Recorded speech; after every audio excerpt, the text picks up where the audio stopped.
삶을 추구할 때 틀린 말이 아닌 옳은 말을 해도 시비하는 사람들이 있습니다. 아무리 좋은 일을 해도 그 일에 대해서 이런저런 비판을 하는 사람도 있습니다.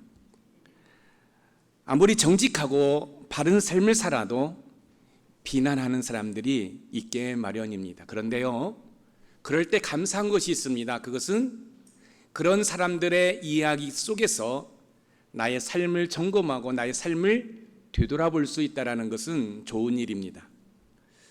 오늘 본문을 보면 베드로 사도와 요한이 선한 일을 했음에도 불구하고 공회에 잡혀갑니다. 여기서 공회라는 것은 교회로 말하면 총회를 말하는 거예요.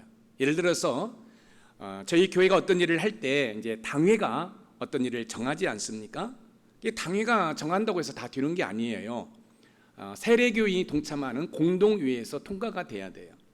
만약에 그 문제가 해결되지 아니하면 이제 노회로 갑니다. 저희 높은산 선물교회는 성남노회에 속해 있습니다. 그래서 노회에서 해결되지 아니하면 어디로 가냐면 총회로 가는 거지요. 지금 베드로 사도와 요한이 지금으로 말하면 총회에 불려가서 신문을 받는 장면입니다. 베드로 사도와 요한이 나면서부터 걷지 못한 사람을 예수 그리스도의 이름의 권능으로 일어설 수 있게 했습니다. 이 일은 칭찬받을 일이지 비난을 받거나 공회에 불려가서 신문 받을 일이 아닙니다. 앞에서 말씀을 드린 것처럼 아무리 좋은 일을 해도 비판하는 사람이 있다고 했는데 바로 이런 경우를 두고 말하는 것입니다. 베드로 사도와 요한이 공회에 불려가 신문을 받게 된 발단은 나면서부터 걷지 못한 사람이 걷게 된 일입니다. 여러분, 나면서부터 걷지 못한 자가 걸었는데 그 일이 무엇 때문에 베드로 사도와 요한이 종교 법정에 불려가서 신문을 받아야 할까요? 베드로 사도가 그 나면서부터 걷지 못한 자를 걷게 하는 그 과정 속에서 충격적인 이야기를 했는데 그 이야기로 말미암아 지금 이 베드로 사도와 요한이 종교 법정에 불려가서 신문을 받고 있는 것입니다. 베드로 사도가 요한이 대체 어떤 말을 무슨 말을 했기에 이렇게 종교 법정에 불려가서 신문을 받았을까요? 그 내용을 살펴보면 이런 겁니다. 이제 나면서부터 걷지 못한 자가 걷게 됩니다. 40년 동안 걸어본 경험이 없어요. 그런데 베드로 사도와 이 요한이 이제 구걸하는 이 나면서부터 걷지 못한 자에게 이렇게 이야기합니다. 이렇게 선포합니다. 내게 은과 금은 없거니와 나사렛 예수의 이름으로 명하노니 일어나 걸어라. 그 순간 이 발목에 힘이 들어가고 걷게 되지요. 그러니까 이 소문이 이 도시에 다 퍼져나간 거예요. 그리고 이 나면서 걷지 못한 자가 이제 걷게 되면서 이 베드로 사도에게 붙어 있습니다. 원문에 보면 붙어 있다. 그러니까 가까이 있는 거지요. 그런 가운데 수많은 사람들이 이제 이 베드로 사도에게 다가옵니다. 그리고 베드로 사도를 주목합니다. 이때 베드로 사도가 이렇게 외칩니다. 왜 나를 주목하느냐? 나면서부터 걷지 못한 자가 걷게 된 것은 내가 한 것이 아니라 너희들이 죽인 예수님을 죽은 자 가운데서 하나님이 살리셨는데 그 살아나신 그 예수님의 이름의 권세가 나면서부터 걷지 못한 자를 일으켜 세웠다라고 선포한 것입니다. 여러분, 지금 이 베드로 사도가 충격적인 말을 했어요. 어떤 충격적인 말을 했냐면 예수님이 부활하셨다라는 것입니다. 그러니까 죽으신 예수님이 부활하셨는데 그 부활하신 그 예수님의 이름의 권세가 나면서부터 걷지 못한 자를 걷게 했다라는 거지요.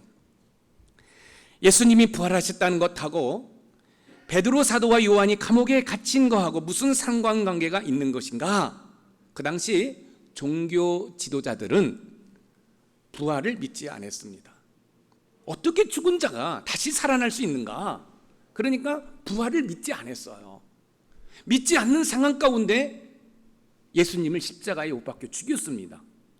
그런데 베드로 사도가 나면서부터 걷지 못한 자가 일어나 걸을 수 있었던 것은 너희들이 죽인 예수 그리스도를 하나님이 살리셨는데 그 예수 그리스도의 이름의 권세가 나면서부터 걷지 못한 자를 이렇게 세웠다라고 이야기를 하니까 종교 지도자들이 주장하는 주장과 다르기 때문에 베드로 사도와 요한을 종교 법정에 불러가지고 신문을 하는 것입니다.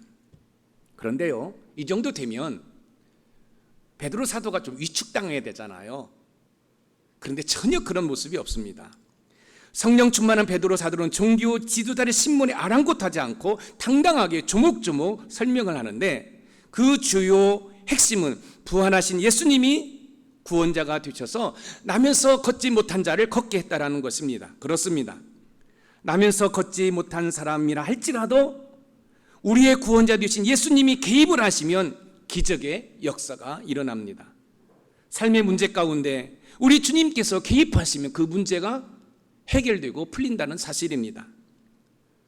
삶 가운데 찢기고 상한 심령이라 할지라도, 세상 가운데 실패했다고 해도, 삶의 이런저런 고난 가운데 있다고 해도 부활하신 우리 주님이 그 문제 가운데 개입하시고 함께 하시면 걷지 못한 자가 걸었던 것처럼 여러분의 인생의 문제도 해결되는 줄 믿으시기 바랍니다. 그럼 베드로 사도가 종교 지도자들에게 변론한 구원자 되신 예수님은 저와 여러분들에게 어떤 은혜를 베풀어 주는지를 본문을 통해서 하나하나 살펴보면서 하나님의 은혜를 나누어 보겠습니다. 첫 번째, 구원자 되신 예수님은 삶의 위험에서 저와 여러분들을 지켜주십니다. 우리의 삶은 사건, 사고 속에서 산다고 해도 틀린 말이 아닐 것입니다. 우리 주변을 잘 살펴보시기 바랍니다. 사건, 사고가 끊이지 않습니다. 테러와 전쟁의 소식은 우리를 우울하게 하는데 오늘 저와 여러분들이 이렇게 예배드릴 수 있는 것은, 사건, 사고가 많은 상황 가운데서 이렇게 예배드릴 수 있는 것은 우리 주님께서 그 위험 속에서 저와 여러분들을 지켜주셨기 때문에 그렇습니다. 베드로 사도와 요한은 종교 법정에 끌려 나와 신문을 받습니다. 그 당시 종교 최고 법정인 산헤드린 공의원들에는 베드로 사도를 불러다 놓고 신문을 하기 시작합니다. 무슨 권세와 누구의 이름으로 나면서부터 걷지 못한 자를 걷게 했을 뿐만 아니라 솔로몬 행각에서 복음을 전했느냐라고 신문을 하기 시작합니다. 오늘 본문 사도행전 4장 7절 말씀을 읽어보겠습니다. 시작.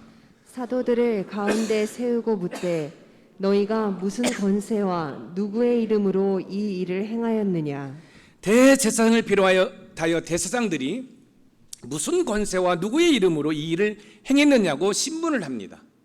이때 베드로 사도가 성령이 충만하여 담대하게 선포하는 장면이 나오는데요, 오늘 본문 사도행전 4장 9절 말씀입니다. 같이 읽어봅니다. 시작. 만일 병자에게 행한 착한 일에 대하여 이 사람이 어떻게 구원을 받았느냐고 오늘 우리에게 질문한다면, 이 사람이 어떻게 구원을 받았느냐고 오늘 우리에게 질문한다면, 여기에서 구원이라는 단어가 헬라어로 소조입니다. 이 소조라는 이 단어가 여러 가지 뜻이 있는데 그 중에 하나가 뭐냐면 우리를 죄악 가운데서 구원했다라는 의미가 있고, 또 우리의 위험 가운데에서, 우리의 삶의 위험 가운데에서 우리를 지켰다라는 의미를 가지고 있습니다. 사랑하는 성도 여러분, 우리 삶 가운데 우리를 구원할 뿐만 아니라 위험으로부터 우리를 지키실 분은 오직 예수 그리스도 한 분뿐인 줄 믿으시기 바랍니다.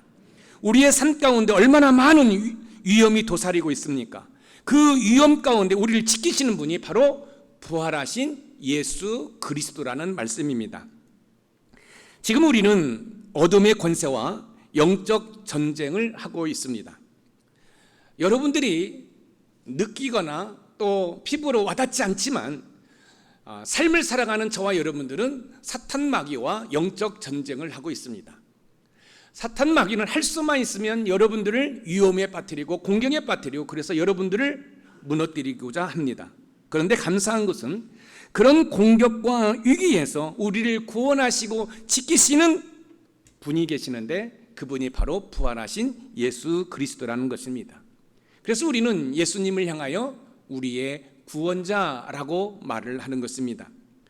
법정에 끌려나가면 조금은 위축되고 긴장이 될 텐데 베드로 사도께서는 성령이 충만한 가운데 종교 지도의 신문에 부활하신 예수님이 나면서부터 걷지 못한 자를 일으켜 세웠다라고 당당하게 외치고 있습니다. 오늘 본문 사도행전 4장 12절 말씀입니다. 같이 읽어봅니다. 시작.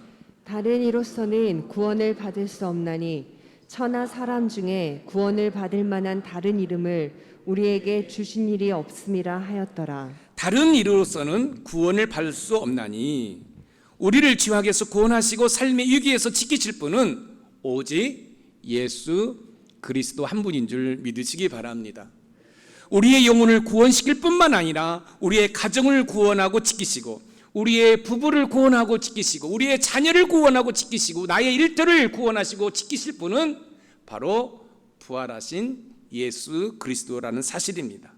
그뿐만 아니라 우리의 삶의 모든 영역에서 또한 우리 교회를 구원하시고 지키실 분은 예수 그리스도입니다. 제가 여러분들에게 어떤 말씀을 드리면 여러분들은 오직 예수 그리스도라고 외쳐주시면 고맙겠습니다. 한번 따라서 한번 해볼게요. 오직 예수 그리스도. 제가 말씀을 드리면 여러분들이 오직 예수 그리스도라고 외쳐주시기 바랍니다. 나의 구원자는, 나를 지키시는 자는, 나의 공동체를 지키시는 분은, 나의 일터의 공동체를 지키시는 분은, 우리 신앙의 공동체를 지키시는 분은 믿습니까? 오직 예수 그리스도만이 우리를 구원하시고 우리를 지켜주십니다. 예수 그리스도의 이름의 권세는 우리를 온갖 위험으로부터 구원하시고 지키십니다.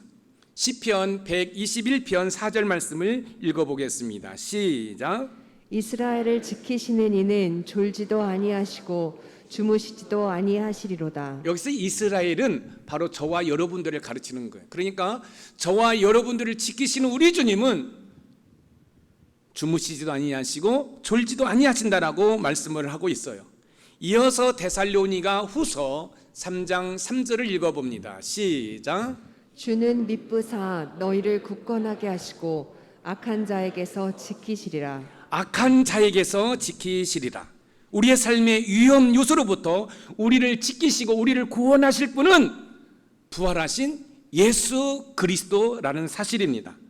구원하시고 지키시는 예수님을 경험하는 우리 높은 산 샘물의 모든 가족이 되기를 주님의 이름으로 축복합니다.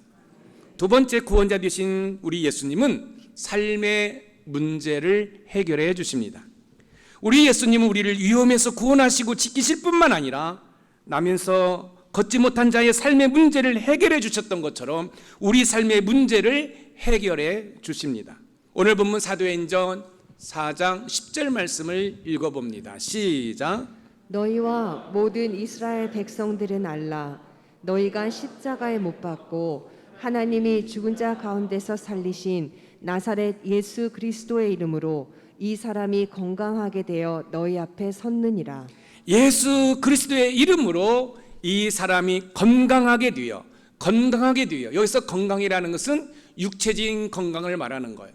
사랑하는 성도 여러분, 우리가 건강하게 삶을 살아가는 것도 우리 예수님께서 우리를 지키시고 우리의 삶의 문제를 해결해 주시기 때문에 우리가 건강한 삶을 살아갈 수 있음을 믿으시기 바랍니다. 나면서 걷지 못한 자의 문제는 무엇일까요? 여러분, 태어났는데 한 번도 걷지 못했어요. 이 사람의 문제는 뭐예요? 바로 걷지 못하는 것입니다.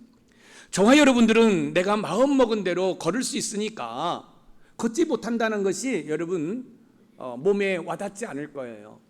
그런데 혹시 여러분들이 운동을 하다가 아니면 생활 가운데 발목을 어떻게 삐었던지 아니면 인대가 늘어나서 기부스를 해본 경험이 있으십니까? 얼마나 불편합니까?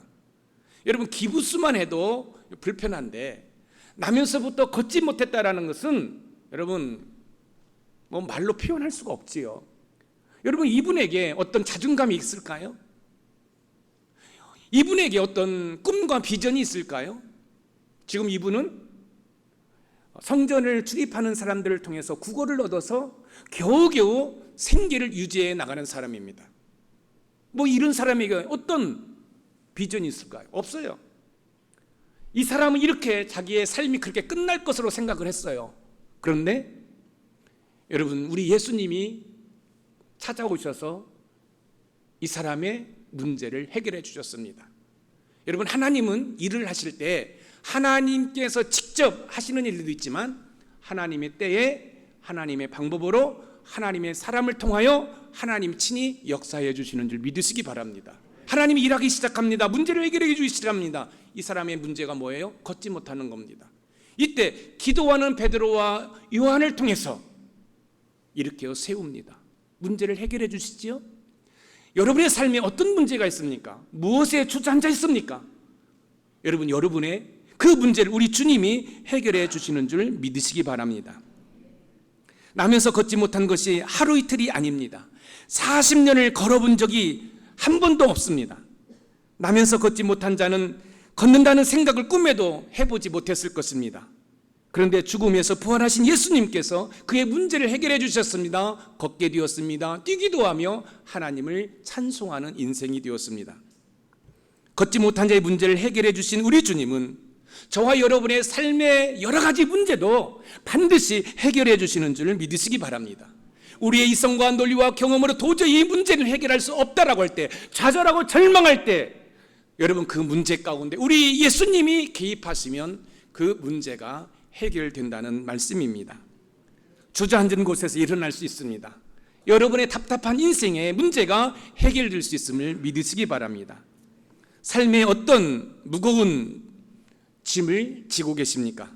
우리 주님께서는 삶의 이런저런 문제를 짊어지고 힘들어하는 우리를 향하여 이렇게 말씀하십니다. 마태복음 11장 28절 말씀입니다. 같이 읽어봅니다. 시작. 수고하고 무거운 짐진 자들아 다 내게로 오라. 내가 너희를 쉬게 하리라. 내가 너희를 쉬게 하리라. 내가 너희를 쉬게 하리라. 이 말씀은 우리 주님이 이 문제를 다 해결해 주신다는 말씀이 아니에요. 문제를 해결해 줄 수 있는 방법을 가르쳐 주시겠다는 거예요. 저는 이 마태복음 11장 28절 말씀을 이렇게 해석할 때 정말로 제가 시골에서 태어나고 성장했다는 것이 얼마나 감사한지 몰라요. 제가 일부 예배 때 혹시 여러분 가운데 지게를 접은 적이 있습니까? 라고 했더니 아니 우리 권사님하고 집사님이 손을 들더라고요. 자기가 지게를 접었대요. 혹시 여러분 가운데 지게를 접은 적이 있습니까? 이 마태복음 11장 28절의 말씀이 이 지게를 지는 거하고 이렇게 비유를 하면 너무너무 해석이 잘 돼요. 저도 지게를 접었거든요. 제가 뭐 지게를 짓고 농사를 접은 적은 없고요. 저희 아버지께서 이제 농사를 지으실 때 제가 한번 접은 적이 있어요. 여러분 벼 집단 있잖아요. 이 벼 집단을 논에서 이제 탈곡할 수 있는 장소로 옮겨야 되거든요.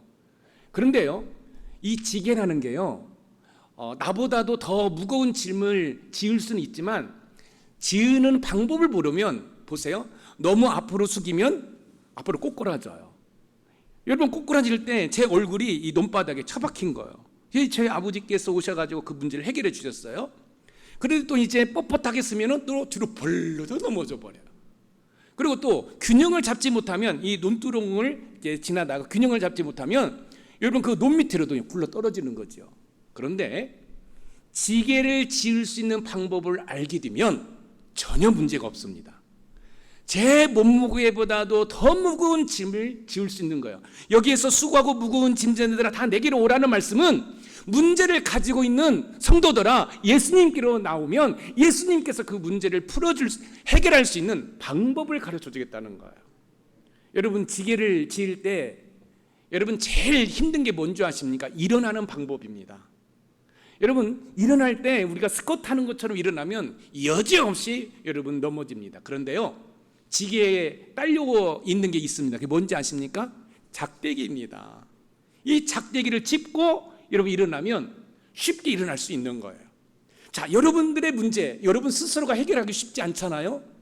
그런데 여러분 우리 예수님께서는 그 문제의 원인과 그 모든 것을 아시기 때문에 해결해 주는 거예요. 여러분 수학 문제, 나는 도저히 풀리지 않아요. 그런데 여러분 수학 문제를 내신 선생님은 그거 쉽게 풀어요. 제가 어제 새벽 4시, 그러니까 토요일 새벽을 말하는 거예요. 이제 눈을 떴는데요, 잠이 다 오지 않는 거예요. 그래서 이제 한 3시 반 정도 이제 나가서 씻고 그러면은 또 다른 식구들이 깨니까 제가 그냥 이런 생각 저런 생각하면서 하다 보니까 4시가 넘은 거예요. 그런데 도저히 잠이 안 오는 거죠. 그래서 이제 씻고 올라왔어요. 그게 아마 5시 좀 넘은 것 같아요. 예, 이제 제 방에는 지금 책으로 이렇게 산더미 같이 쌓여 있습니다.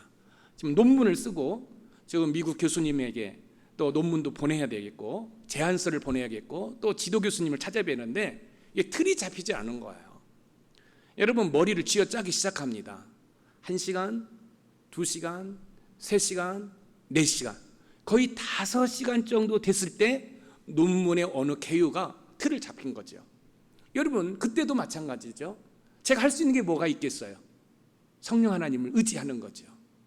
그때 여러분 그 논문의 제안서를 짜는 것들이 해결되기 시작하는 거예요. 한 10시쯤 됐는데요. 제 머리가 띵한 거예요. 분명히 제가 잠에서 깨 있는데도 불구하고 머리가 띵한 거예요. 자, 여기에서 여러분들에게 드리고 싶은 말씀이 있습니다. 여러분 수학 문제를 풀지 못하는 것처럼 논문의 제안서를 잘 작성하지 못하는 것처럼 우리에게는 수많은 문제가 있다라는 거예요. 그런데 우리를 지키시고 또 우리의 문제를 해결해 주시는 분이 바로 부활하신 예수 그리스도라는 사실을 여러분들이 꼭 기억하시기 바랍니다. 이때 사도 바울께서 우리에게 힘이 되고 용기가 되는 말씀을 우리에게 전해줘요. 로마서 8장 28절입니다. 같이 읽어봅니다. 시작. 우리가 알거니와 하나님을 사랑하는 자 곧 그의 뜻대로 부르심을 입은 자들에게는 모든 것이 합력하여 선을 이루느니라. 모든 것이 합력하여 선을 이루느니라. 모든 것 한두 가지만 문제를 해결해 주신다는 게 아니에요. 여러분의 인생 가운데 만나는 모든 문제를 부활하신 예수 그리스도께서 해결해 주신다는 거예요. 할렐루야. 사단 마귀는 자꾸 우리 삶 속에 문제를 일으킵니다. 우리의 삶을 고통으로 몰아가려고 합니다. 그러나 죽음에서 부활하신 주님께서는 그 모든 문제에서 선으로 바꾸어 가십니다. 아멘. 슬픔에서 기쁨으로, 고통에서 행복으로, 실패에서 승리로 바꾸어 가십니다. 나면서부터 걷지 못한 자의 문제에 개입하셔서 걷기도 하며 뛰기도 하며 하나님을 찬송하는 인생으로 바꾸었던 것처럼 여러분의 인생의 답답한 문제들이 여러분 해결되는 줄 믿으시기 바랍니다. 그런 해결되는 은혜를 누리시는 우리 높은 산 샘물의 모든 가족이 되기를 주님의 이름으로 축복합니다. 마지막 3번째 구원자 되신 예수님은 저와 여러분들의 삶의 중심이 되어 주십니다. 삶의 문제에서 우리를 지켜주시고 우리의 여러 가지 문제를 해결해 주신 주님은 삶의 중심에서 우리와 함께 하십니다. 오늘 본문 사도행전 4장 11절 말씀을 읽어보겠습니다. 시작. 이 예수는 너희 건축자들의 버린 돌로서 짐 모퉁이의 머릿돌이 되었느니라. 이 예수는 너희 건축자들의 버린 돌로서, 여러분 이 건축자들은 유대 지도자를 말하는 것입니다. 유대 지도자들은 예수님을 버렸습니다. 십자가에 못 박혀 죽였습니다. 그런데 하나님께서는 죽은 자 가운데에서 예수님을 살리셔서 머릿돌이 되게 하셨다라는 거예요. 여러분 짐 모퉁이의 머릿돌 기억하십니까? 한번 그림을 보세요. 여러분 이 머릿돌이라는 이 단어를 보면 이 돌은 에벤입니다.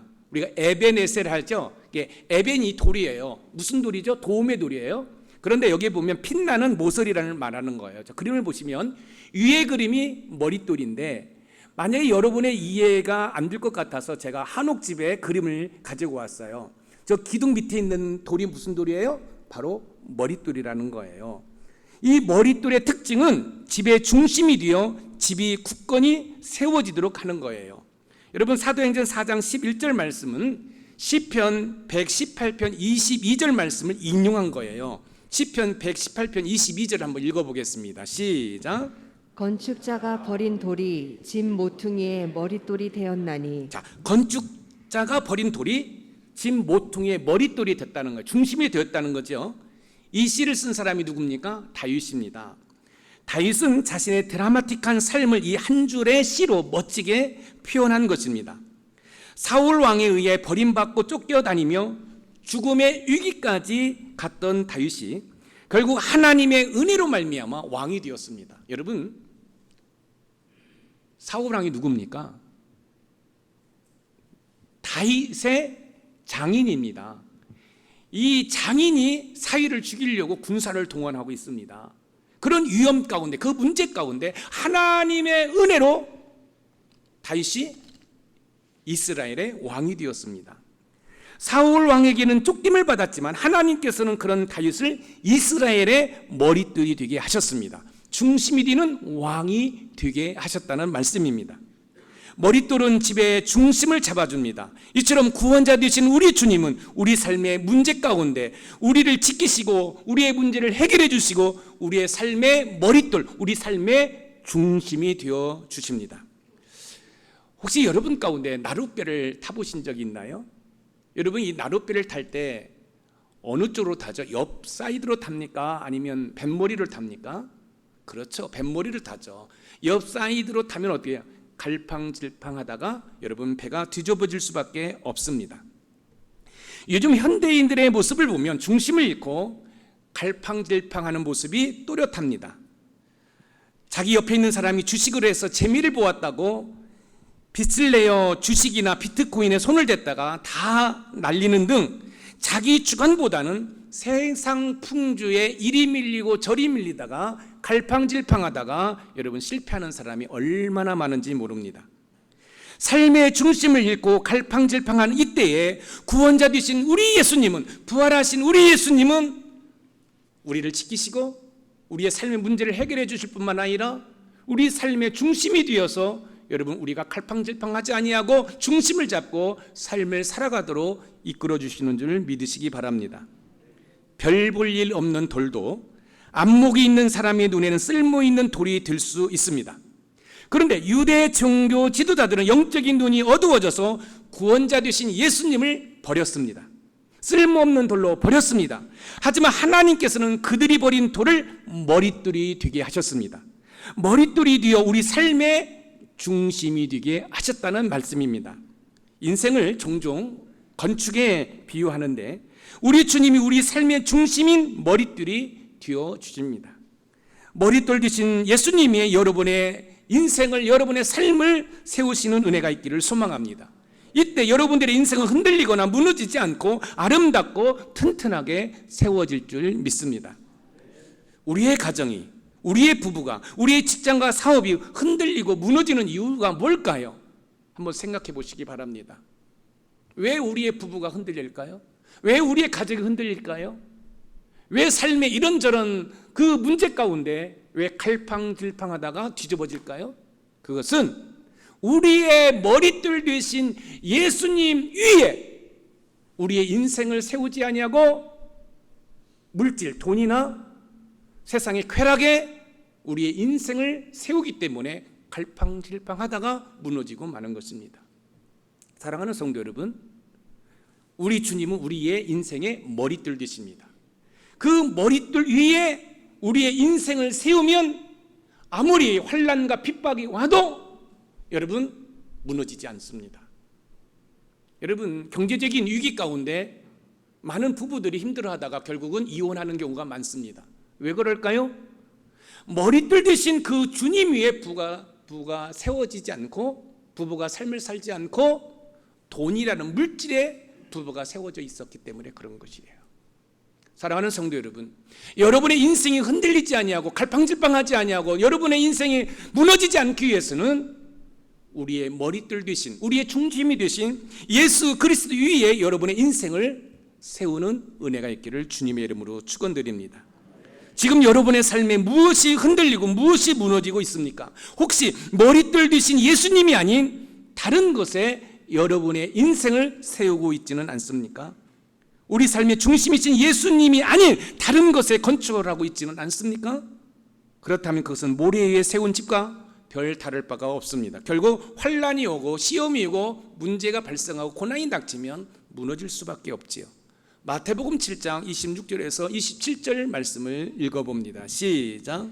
나의 이 말을 듣고 행하지 아니하는 자는 그 집을 모래 위에 지은 어리석은 사람 같으리니 비가 내리고 창수가 나고 바람이 불어 그 집에 부딪힘에 무너져 그 무너짐이 심하니라. 그 집을 모래 위에 지은 어리석은 사람 같으니 모래 위에 지은 집은 비가 내리고 바람이 불면 무너집니다. 믿음이 없는 자들은 세상에 환난이 닥치면 무너집니다. 어떤 고난이 닥치면 포기해버립니다. 그리고 자살을 합니다. 반면에 예수님을 우리 삶의 머릿돌로 삼고 인생을 건축하면 바람이 불고 비가 내리고 홍수가 나도 무너지지 않습니다. 마태복음 7장 25절을 읽어봅니다. 시작. 비가 내리고 창수가 나고 바람이 불어 그 집에 부딪히되 무너지지 아니하리니 이는 주초를 반석 위에 놓은 까닭이요. 아멘. 무너지지 아니하나니 이는 주초를 반석 위에 놓은 까닭이라. 사랑하는 성도 여러분, 여러분의 인생을 어떤 물질이나 어떤 세상의 쾌락이나 이런 것에 세우지 마시고 우리의 머리들 대신 예수 그리스도 위에 세우는 은혜가 있기를 소망합니다. 제가 오늘 이제 성도들이 오실 때에 한 지체를 만나서 인사하는 가운데 요즘 얼굴이 잘 안 보여서 왜 얼굴이 안 보이냐, 몸이 아파서 그렇다는 거예요. 여러분, 그러면 네, 쉬세요, 병원 다녀오셨어요, 그래야 되잖아요, 목사가. 그런데 제가 이렇게 얘기했습니다. 몸이 아프면 응급실에 실려가는 것처럼 하나님 앞에 나오십시오. 여러분, 과학 문명이 발달하고 의술이 발달했는데 이게 목사가 해야 할 일입니까? 이게 목사가 할 말입니까? 아프셨어요? 그럼 병원 가셨어요? 의사가 뭐래요? 여러분, 그런데 저는 이렇게 얘기했습니다.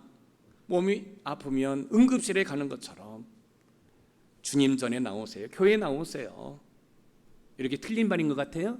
천만에 그렇지 않습니다. 바로 머리들 대신 예수 그리스도 위에 내 건강을 세우는 것이에요. 여러분, 의사들이 우리의 병을 고치는 거 30-40%밖에 되지 않습니다. 그것도 기계의 힘을 빌리고 또 학적인 의술의 힘을 빌려서 하는 거지요. 여러분, 세상에서는 고치지 못하는 질병이 얼마나 많은지 모릅니다. 그러나 세상의 의학과 의술이 어찌할 수 없다 할지라도 그 문제 가운데 우리 주님이 개입하시면 여러분 어떤 질병도 고침받는다는 사실을 여러분 기억하시기 바랍니다. 저는 목회를 하면서 수도 없이 겪어봤어요. 여러분, 이 골수암은 항암 치료도 들어가지 않습니다. 그런데 여러분, 골수암도 저는 고침받은 것을 보았어요. 여러분, 정신이 혼탁하고 귀신에 사로잡힌 자도 기도함으로 말미암아 귀신이 그 사람에게서 나가는 것까지도 여러분 직접 저는 경험해 보았습니다. 무슨 말씀입니까? 문제 가운데 부활하신 예수 그리스도가 개입하시면 여러분 다시 살아날 수 있음을 믿으시기 바랍니다. 삶의 중심에 흔들림이 없음을 믿으시기 바랍니다. 우리 삶에 산처럼 쌓인 문제를 해결해 주실 분은 오직 예수 그리스도밖에 없음을 믿으시기 바랍니다. 제가 나룻배를 보여드렸지요. 여러분, 이 나룻배 잘못하면 갈팡질팡하다가 뒤집어집니다. 저는 우리 높은 산 샘물교회 모든 성도들이 갈팡질팡하다가 뒤집어진 인생이 되지 않고 머리들 대신 우리 삶의 중심이 되신 예수 그리스도 위에 여러분의 인생을 건축함으로 말미암아 여러분 흔들림이 없이 멋진 인생을 살아가는 은혜가 있기를 주님의 이름으로 축원드립니다. 구원자 되신 예수님을 깊이 경험해서 영적인 은혜와 복을 누리시는 우리 높은 산 샘물교회 모든 성도들이 되기를 주님의 이름으로 축복합니다. 오늘 말씀의 키워드입니다. 같이 읽어봅니다. 시작. 구원자 되신 예수님은 삶의 위험에서 나를 지키신 후 문제를 해결해 주시고 삶의 중심이 되어 주신다. 아멘. 우리의 삶의 중심이 돼요. 요동치지 않습니다. 어떤 세상의 환난과 핍박이 온다 할지라도 여러분 절대로 무너지지 않는다는 사실을 기억하고 우리의 구원자 되신 예수 그리스도를 신뢰함으로 영적 싸움에서 승리하는 은혜가 있기를 주님의 이름으로 축복합니다.